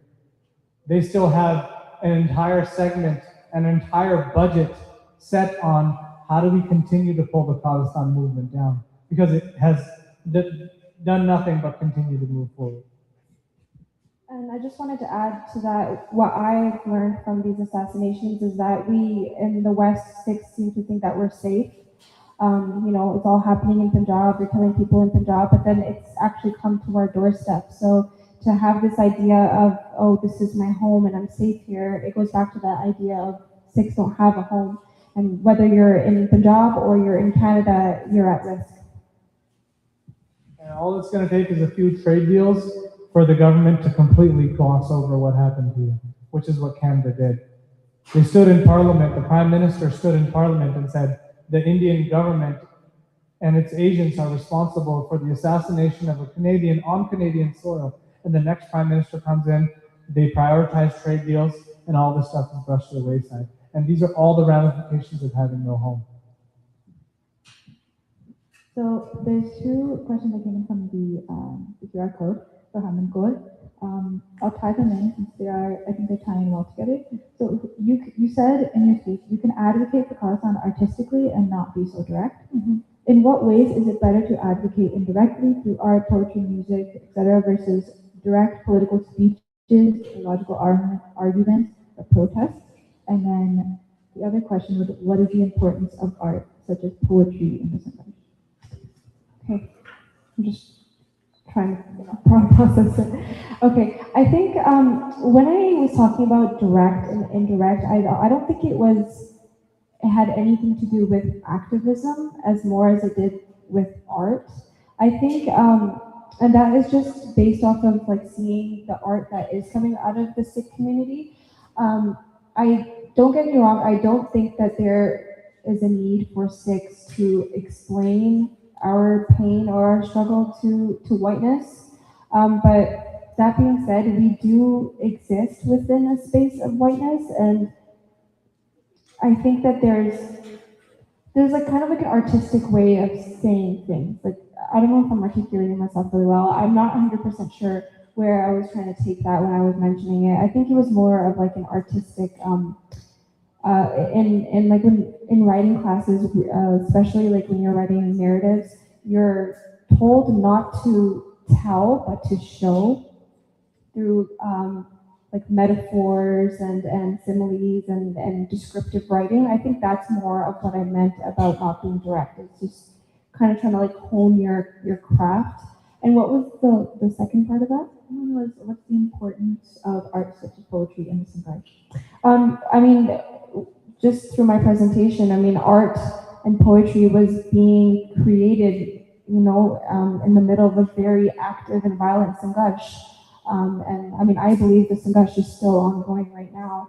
And the importance of it is just that it's inspiring. I mean, I hope that somebody, at least one person sitting here, was inspired today. There's a reason that Guru Gobind Singh Ji had a Darbar full of 52 poets. Maharaj thought it was very, very important to keep the arts alive. And Bani is written in poetry. I think sometimes people don't like being told a certain thing. I think they like to like consume art and then come to the conclusion themselves. And also art is something that lives on forever, whether you're alive or not. I think it's something that we can pass down to the next generation.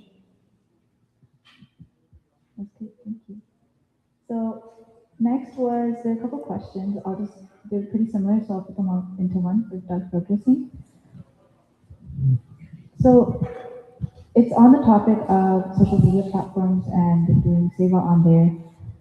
Does this Bachar really make a difference? How can we effectively utilize social media algorithms to better push for more views? Because like a lot of our pages, a lot of other pages will get shouted in, will get taken down.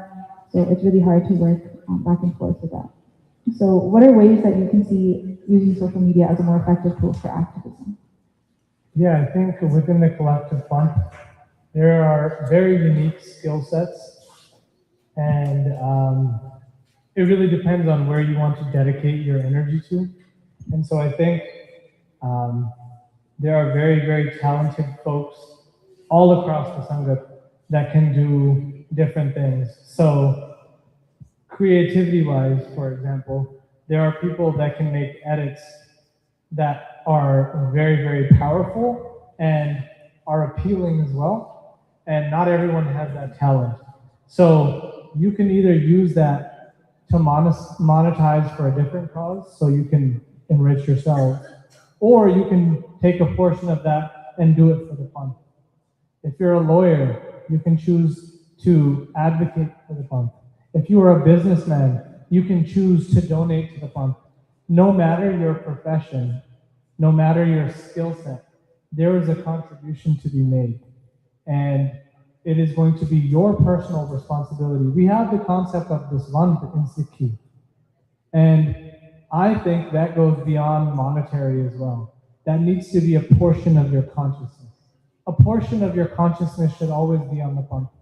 And thinking, how can I say at the end of my life that my fund is in a better position because I existed? And so social media, I don't really have any secret pill or any sort of advice that could take people in the right direction, aside from how do you view things? Because what I do essentially on my platform is view very, very powerful things and then present them in bite-sized ways so that they are consumable. And so if you have that ability to do it, that is not to say that that is the only form of advocacy, but the effects of it, I can say, like I have messages and screenshots saved. There are people who will message and say, because of what you have talked about on your page, I am now starting to keep my kids. Or I have now taken Amrit. Or, I talked to my family and we're all going to visit Punjab and we're going to help out our village. So little things like that, I think, can make a big difference. But that is not to say that social media is your only form of advocacy. And if you look at sometimes your life and the way you live it, the way you present yourself, the way you speak, how you operate within society is a form of prachar. And so Sikhi is not just all through spoken word. It is through your existence. And I think that actually coincidentally goes back to what Harmanpreet was talking about, is that sometimes you don't need to be very direct to communicate the message. And what comes back to me consistently is there was a monk, I think in Nepal, who set himself on fire and sat down on the street. And he didn't need to say anything. That picture is now worth more than thousands of words, is to say that one individual had so much conviction in their belief that they sacrificed themselves for it in such a public way, in such a, what seems like an unbearable way. And that statement possibly could never have been made even in eternities of speeches. And so whatever that form is for you, contribute to it. It could be monetarily. It could be through your voice. It could be by raising your children to orient themselves to the fund. Whatever your contribution is, make sure there is a contribution. Because at the end of the day, we are all going to die. And so what is the mark that we leave? And that is a question that we need to ponder.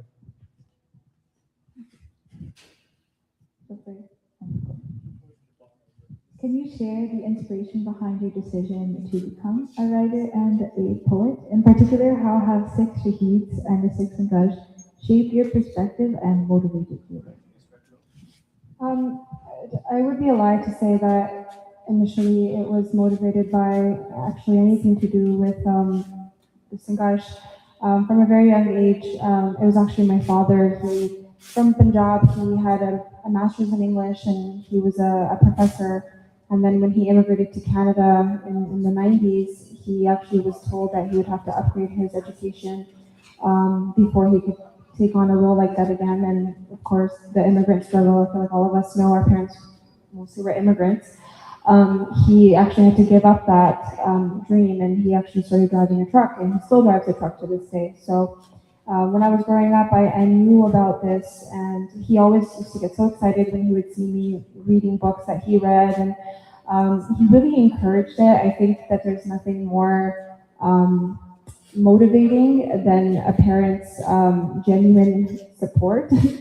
Because I know a lot of us grow up with parents who want us to be like engineers, lawyers, doctors. I never experienced that from my parents, so they really encouraged me to do that. And then just growing up, not seeing myself, because I took Amrit at the age of 7, and I started tying up the sod at the age of 10. And this was even in British Columbia, not many of the sads that we got back in the day. So I really felt like I didn't see myself. And then I always talk about this, but there was a movie that came out, an animated movie for kids, Sundari. I feel like a lot of us probably grew up on it, but Sundari changed my life. She was just, my dad used to call me Sundari because I just wanted to be like her. And then, I just started to write little short stories as a kid, and then eventually it just evolved into poetry, and now that's what I've chosen as my genre of writing. And then, I guess I talked about how the She Needs have kind of motivated me. I think that, to be honest, is more recent. I feel like I didn't really know how much poetry came from Shahid and from the Sangash. So that's kind of like a current motivation for me, is to make sure I keep their names alive. And even I was talking to a Singh, he said that I should have brought more of the journals, the conversations with my Guru journals. So I'm gonna make sure that I get like a lot of copies over here for you guys. But the aim of that journal was basically it's like a 365-day daily journal, kind of like those gratitude journals, but it's specifically for Sikhs. And each week there's a more in-depth check-in, and the in-depth check-in actually gets you to reflect on different Shaheed Singh or Singhni every week. And my aim with that was to make sure that we don't forget their sacrifices or their names. I guess as like a follow-up to that, you mentioned how as a Sikh Bibi in Canada, you didn't see yourself a lot. Today's Sikh Bibiyan in the youth that want to be more involved in the Panth, that want to do more seva for the Panth, that don't see themselves in a lot of these conversations, in a lot of these spaces, how did you find your own voice, and how would you encourage someone who is hesitant to step in? What actions could they take? What rooms could they be in? How would you, give them advice? I think it's definitely, it's pretty nerve-wracking for sure. In the beginning it was pretty nerve-wracking, but I think also, I feel like in Western society, I feel like there's this urge on both sides, I would say, Singhs and Kaurs, that in order for us to be equal or for us to be doing seva, we need to be doing the exact same thing, right? So if the Singhs are doing something, that the Kaurs need to be doing the same exact thing, or else their seva isn't valid. I think along the way, the things that Sikh Bibiyan did in the past, which was their seva, their contribution in the past. Yes, we had Sikh Bibiyan who were involved in Jung, but they were very little, right? There was Maipa Go from like Purathan Sikhs. Wasn't very many Bibiyan who actually went out to battle. What the Bibiyan did was actually they raised the next generation, right? And now we live in this world that teaches us like actually motherhood isn't, something to aspire to. But in a Sikh context, that was the role of a Bibi. And if you're telling me that a Singh going out to battle and a Sikh Bibi at home raising her kids isn't the same thing, it's actually probably even more greater than going out and giving Shahibi. You're raising the next generation. So I think that we need to kind of bring that idea back. In my opinion, I think we need to start uplifting Sikh motherhood more, because I think that just Western ideas and philosophies have brought down that idea of Sikh motherhood. But I definitely do think that from personal experience, we do need to give Sikh Bibiyan more space to have their voices heard, because we have lots of good ideas.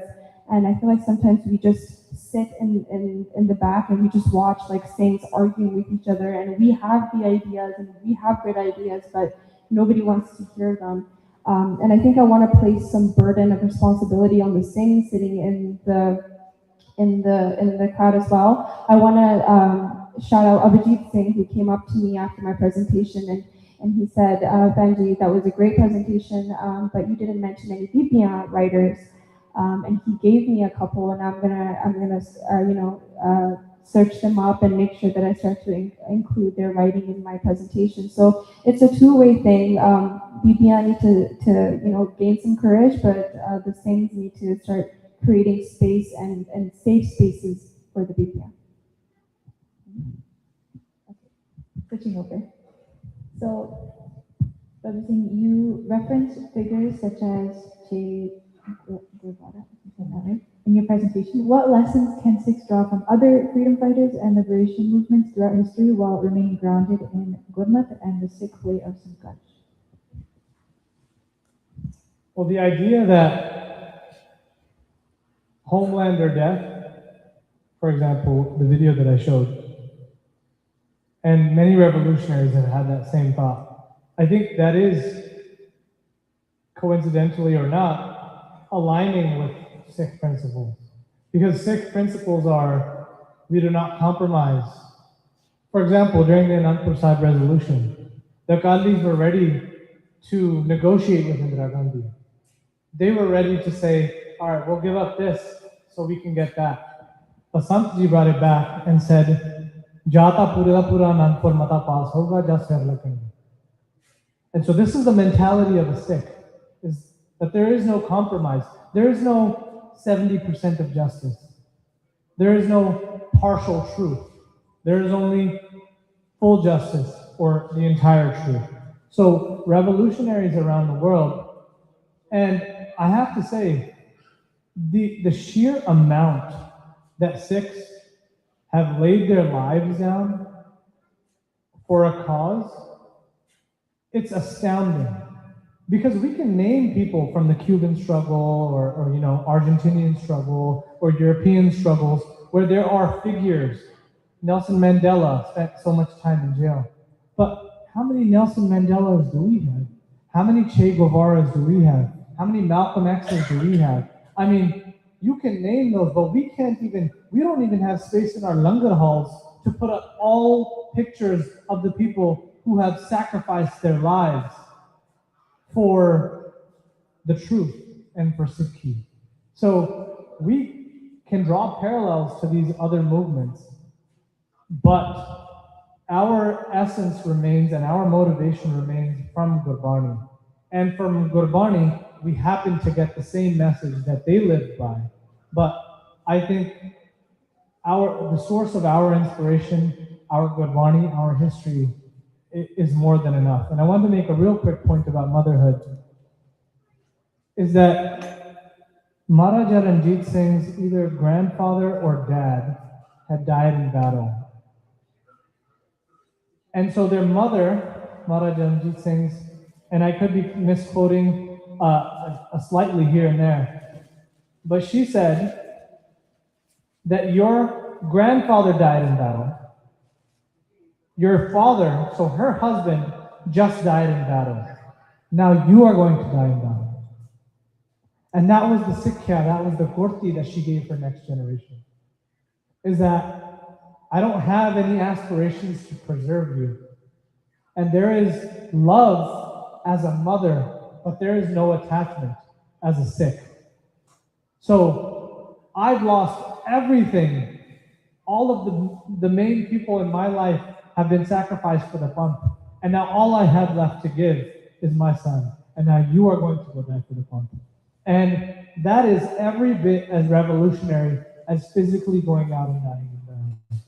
And so this idea that somehow they are unequal or one is less and one is more, I think this perspective, these goggles have been put on us from the West, where feminism has been portrayed in such a negative light, or traditional motherhood has been portrayed in such a negative light, but Sikh motherhood is entirely different. Sikh motherhood is the existence of us as a pump. Because if all of the Singhs died, there would still be hope because our mothers are raising the next generation of warriors and people that are going to fight for our existence. So the two are unequal. Sorry, that was a little bit off topic, but I wanted to touch on it. That was good. So this will be our last question. It will be for both of you guys. Looking forward, how can the Naujawan of the Fund today take whatever itcha they have inside of them to do something for the Fund and move that forward in terms of activism, in terms of making the term Khalistan recognizable in legal spaces and in the spaces around us? What can the Naujawan do today, moving forward, and even to their kids to move forward in this Sangharsh? I think, well, this is kind of just personally, I think sometimes maybe we focus too much on the optics of it. I think now since like Khalistan has become mainstream, it sometimes feels like we're kind of losing the plot. There's lots of like infighting, we do rallies and stuff, and it's cool to like have the Khalistan flag everywhere, but I think as long as we keep doing events like this, like you were talking about social media, right? So a lot of who I am, a lot of the reasons why, my book sells is because of my Sangat, right? Like most of my readers are Punjabi Sikh, and the reason that a lot of you guys even, know about me is because of social media. But I try not to place too much importance on the number of followers, because what really matters at the end of the day is who shows up, right? This is really what matters. Even in terms of activism online, sure, you reposted something, but do you show up to the rallies, right? Do you show up to like, whenever there's like an in-person event? Because I think this is way more impactful than a social media post, right? Oh man, I think I went off on a tangent. But I think just the essence of what I'm trying to say is whatever you want to do, make sure you do it because you think it's the right thing to do. Like, I want everybody sitting in this crowd today, we've said a lot of things, given you a lot of information. Don't take it as the truth, right? Take it with a grain of salt. Like, use your mind. I think nowadays with like the low attention spans and all the information that we get, I think we don't use our brains as much anymore. So whatever it is that you want to do, whether it's through social media, whether it's activism, whether you're writing, make sure that you're doing it for the right reasons.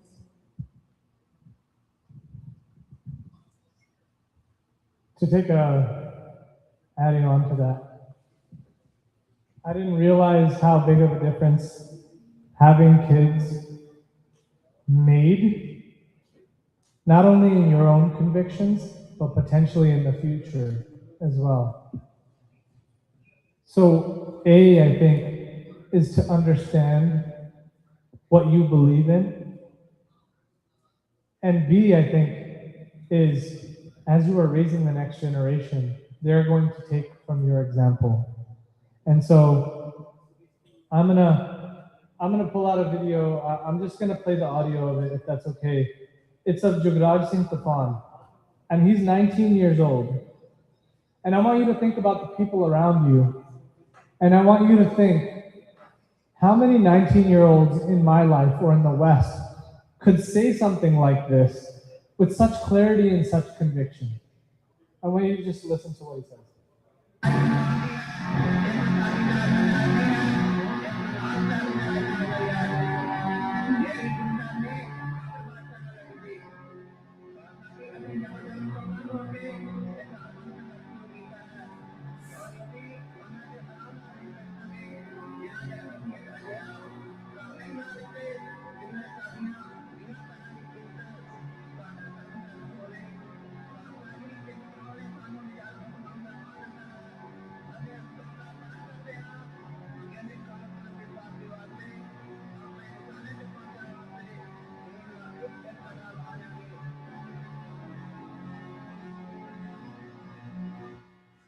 So these are 19-year-olds of Kharagpur Sangharsh.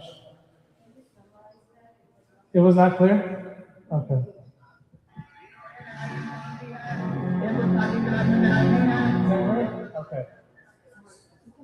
Okay, let me read to you what Jugraj said. Oh brothers, this fight is for our community.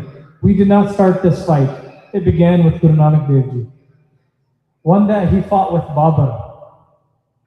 Khalsa Ji, after facing great tyranny, we have begun a militant struggle. We will not sit idly by until we establish such a home where our sisters and daughters have respect and our way of life is safeguarded. Khalsa Ji, the community has honored us by calling us fighters.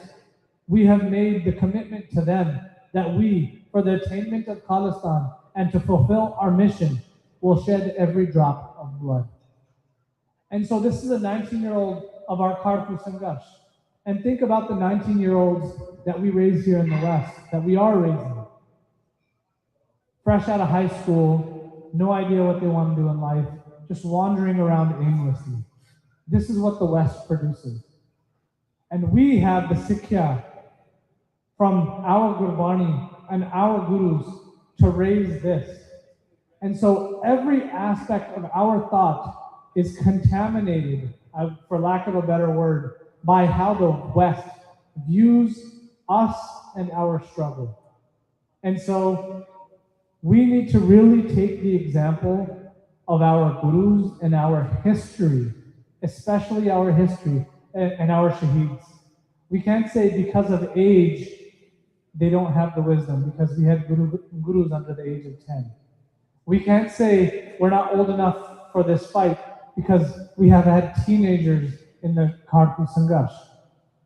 This is our history and this is who we are. Let's not get lost in the thoughts and what we fill our minds with here in the West.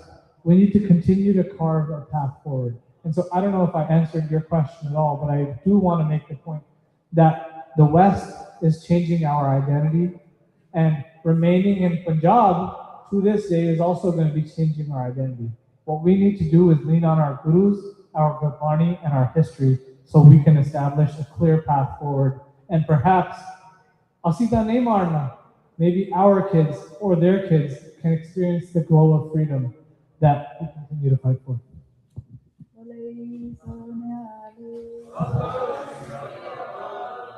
I want to thank both of you for this discussion. We will be wrapping up the event here, but before everyone leaves, we had something to give you. So, Sadit, tinggal kami berputarnya.